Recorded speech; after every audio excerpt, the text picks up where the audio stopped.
Vozač. Vozila su jurila, automobili su prestizali jedan drugoga. Niko se nije obazirao na ograničenje brzine, ni policija, niti kakva druga vlast. Trebalo je pokazati auto i njegove sposobnosti. Pešaci, ti retki nevozači, pretrčavali su na pešačkim prelazima.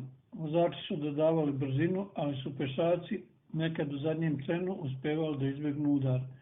I vozači su bili naivni, pokušavali su da udare mlađe i fizički sposobnije prelaznike koji su se usuđivali da krenu preko ulice. Ganjati takve, to je već bila sreća, jer su ti pešaci imali znanja i telesne sposobnosti da uspješno pređu. Stariji, ako nisu vozili, sedili su u kućama ili pred njima ne prelazeći ulice.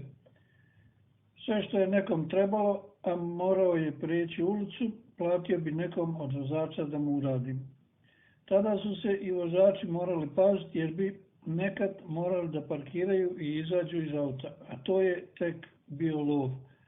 Zgaziti vozača. Ipak, kako god i kako moralo se prelaziti, tako da vozači nisu bezrazložno jurili, divljali i pritiskivali gas do maksimuma. Neki su se čak hvalili da su skinuli kočnice i da kretanje regulišu samo gasom. Mnogi su im se divili, a svaki vozač se trudio na svoj način. Drugi su se služili lukavstvom, voze polako, a kad se primaknu nekom prelazniku, onda naglo dodaju brzinu, naglo i stižu ga na pešačkom, gdje prelaznik posle zauvek ostaje, jer oni koji nisu imali sreće da ga pogode iz prve, gaze ga makar iz drugog puta, da bar mogu da upišu u svojoj karijeri da su gazili. I tako, dok ga ne opere cisterna. Međutim, makar teži, jer su joj se pešaci više nadali, bio je mnogo slavniji drugi pristup. Cesta u sred grada, duga, a potpuno ravna. Vozač stane na početak nje i turira bilo šta od auta, a najbolje ako je Ferrari ili Lamborghini. To podiže ugled. Oko ulice duge, poredaju se gledaoci u špalirima i čekaju da vide šta će se desiti. Onda vozač kreće. U par sekundi i nekoliko desetina metara postiže ogromnu brzinu. Tad plaćeni, a više neplaćeni pojedinci iznenada, ali u pravom momentu guraju neke od gledalaca na ulicu.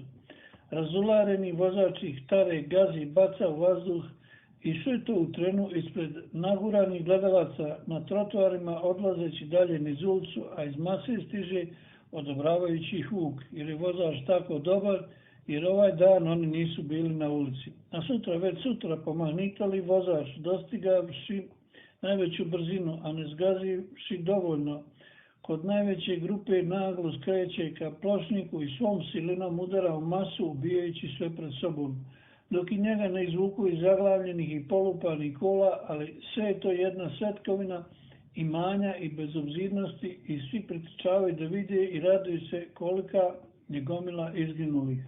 Uzimaju im dragocjenosti i skidaju odeću ako vredi, svi plješću, a vozač uzignutih ruku stoji na svome smrskanom autu.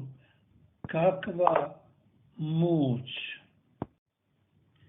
Preokret Crne na isto.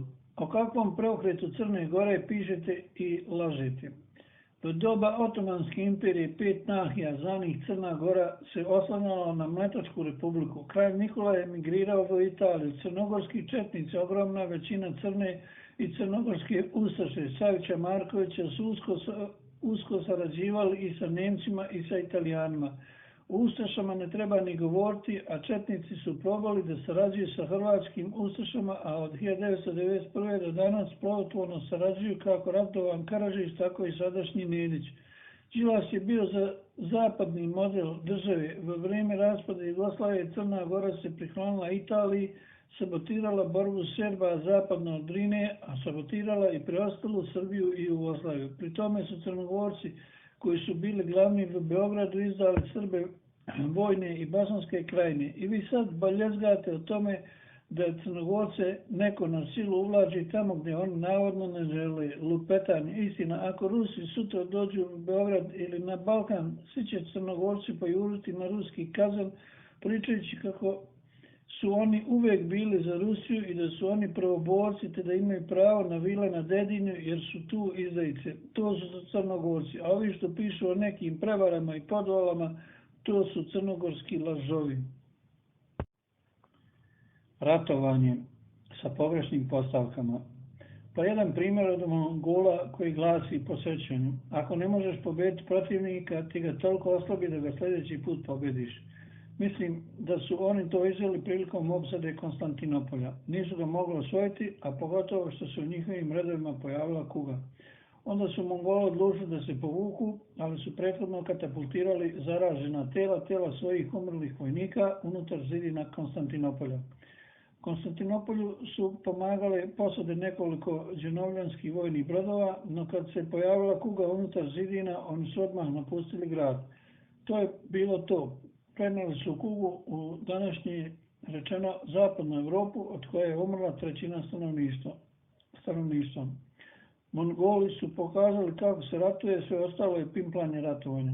Imamo i danas primjer mekog ratovanja kada preko ljudskih prava muslimani bezobzirno nadiru u Europu. Obrnite i probajte da zamislite da hrišćanski civili nadiru u prebogatu Saudijsku Arabiju i Emirate, a da pritom prolaze kroz Tursku, Siriju i Irak.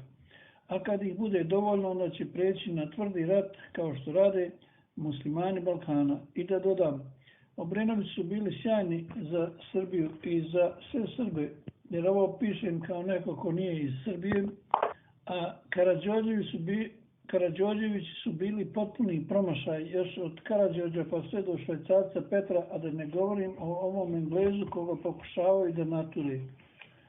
I da dam svoj stav ko je doprineo Karađorđevićevskom slepilu osim ropske duše Srba. To su Vuk Karadžić, Srbi šli suda i pravljenje istovjetnog jezika, njegov crnogorski sabrat, sadrug i sledbenik Njegoš Petrović, brat je mio bilo koje vere bio, te ugledni naučnik Jovan Cvijić, specijalista za dinarski pojas koji je naučno utvrdio da su Srbi, Hrvati i Slovenci jedan troimeni narod. Uz to ide i glupa teorija da su muslimani srpskog porekla. Vidite da nisu, vidite kako u hiljadama dolaze. Oni koji jesu, a ti su crnogorskog i hercegovačkog porijekla, jer je na području današnje Crne Gore zadnji talas velike islamizacije bio 1912. Pazite, 1912. Znači u vrijeme prvog Balkanskog rata oni prelaze na islam. I eno ih sad u Sarajevu i da malo rasteretim krivicu Karađorđevića, ali malo jer Obrenović ne bi nikad uleteli u ovu zamku kako je Švajcarac Petar Karađorđević mogao da se snađe kad su mu servirali pamet one trojice. I što je još crnije, na toj pameti ustrajavaju, grade Srbiju na tim temeljima.